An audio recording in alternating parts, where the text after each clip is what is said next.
দম অবশেষে চলে আসলো দমের ফার্স্ট লুক। কেমন হয়েছে এই দম? ঈদের 17টা সিনেমা টক্কর দেওয়ার মতন অবস্থায় কি আছে এই দম? আপনার কি মনে হয়? চলেন দেখে আসি এক পলক কেমন দম আছে এই দমের। ঠিক আছে। এই হোয়াটসঅ্যাপ বাই লোক, দিস ইজ অর্ণব, আর আপনারা দেখছেন অর্ণব রিভিউ। তো বেশি কথা না বলে চলেন ভিডিও শুরু করি।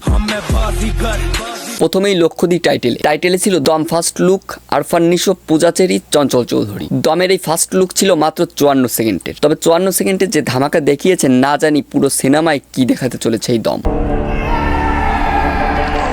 আমরা সবাই জানি দম কাহিনীটি একটি সত্যি ঘটনাকে কেন্দ্র করে, যেটা ফার্স্টে দেখানো হয়েছে,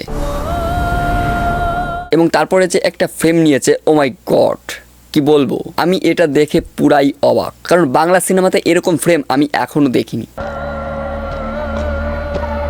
দ্বিতীয় সিনে যে ফ্রেমটি নিয়েছে সেইটা আফগানিস্তানের একটি জায়গাকে বুঝিয়েছে।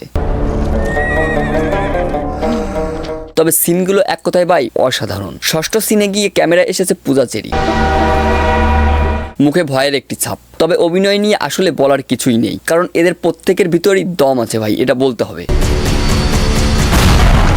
এরপর ক্যামেরায় এসেছে চঞ্চল চৌধুরী, যাকে বন্দি করে নিয়ে আসা হয়েছে এমনটাই বোঝা যাচ্ছে, যার চোখে মুখে ছিল আতঙ্ক। তবে এর পরের সিনের জন্য ভাই আমি প্রস্তুত ছিলাম না, কারণ সেই সিনে পুরো সিনেমার এমন এমন কিছু দৃশ্য তুলে ধরেছে, টিজারের মেইন ফোকাস এইটা, যেটা আমি মনে করছি। এরপরেই একটা ডায়লগ এবং টিজার শেষ। আমি শাহজাহান ইসলাম নূর, বাংলাদেশি মুসলমান। ওকে, এখন আমি একটু টিজার নিয়ে কথা বলি। টিজার একবার দেখার পর আমি 3 বার দেখেছি, কারণ একবার দেখে আমার হয়নি ভাই, সিরিয়াসলি। বাংলা সিনেমার সব থেকে বেস্ট টিজার দেখা এটা আমার।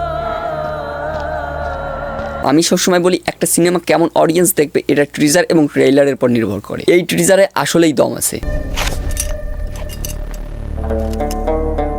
যেমন সিনেমা তেমন অভিনয়, সবকিছু মিলিয়ে অসাধারণ। এবং এই টিজার দেখার পর একটি আগ্রহ জাগবে মনের ভিতর এই সিনেমাটা দেখার জন্য, আমার যতটা মনে হয়েছে। বাংলাদেশি মুসলমান। ঈদে মুক্তি পাওয়া সিনেমার এখনো অবধি যতগুলো ট্রেইলার বা টিজার রয়েছে তার ভিতর এটিই বেস্ট। তাই আশা রাখছি শেষ অবধি দমের দম থাকবে।